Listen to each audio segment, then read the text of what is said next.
اذا مازال ما جربتيش الكنافه بهذه الطريقه نقول لك تبعي معي على فيديو حتى الاخير نديروها مع بعض. كما راكم تشوفوا شكلها راهي شهي وجات مقرمشه من برا وطريه من الداخل مع واحد الحشو بزاف بنين. ونبداو بطبقه الكنافه. انا هنايا كنت ديت باكي تاع 500 غرام، ديت منه النص يعني 250 وقسمته هكذا بالموس كما راكم تشوفوا. وهنايا الكنافه تاعي كانت شويه جامده، نحكمها هكذا بين يديا نفتحوها مليح.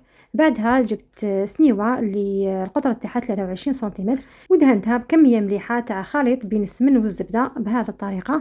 ونبدا نحط في طبقه الكنافه بهذه الطريقه اللي راكم تشوفوا فيها، يعني رشوها حتى نكمل كامل الكميه اللي عندي. بعدها نعملوا لها هكذا فراغ في الوسط ونطلعوا الكنافه على كامل الحواف هكذا ونضغطوا عليها في الوسط. ومن هنايا جبت نص كاس تاع خليط بين السمن والزبده ونديروها على كامل الكنافه تاعنا ونعاودوا نضغطوا عليها شويه وهكذا تكون معنا واجده.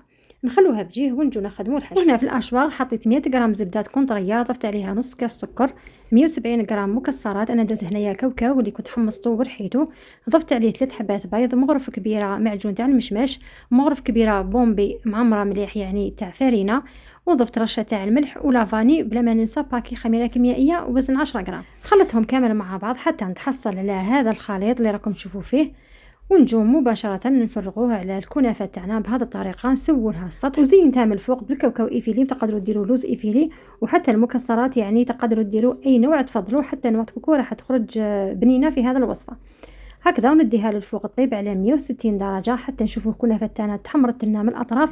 بعدها نشعلوا لها من الفوق وتكون معنا واجدة. من جهه اخرى نجو نخدموا القطر ولا الحسيله اللي فيها كاس سكر، نص كاس ماء وطرونشه تاع القارص، نديروهم فوق النار كي يبدا يغلي لنا نحسبوا 5 دقائق ونطفوا. وهنايا شوفوا الكنافه تاعي بعد ما طابت الله يبارك راهي تشهي. مباشره نعسلوها بهذيك الحسيله اللي كانت بردت معنا، وهذه هي النتيجه اللي تحصلنا عليها، جات من أربع ما يكون.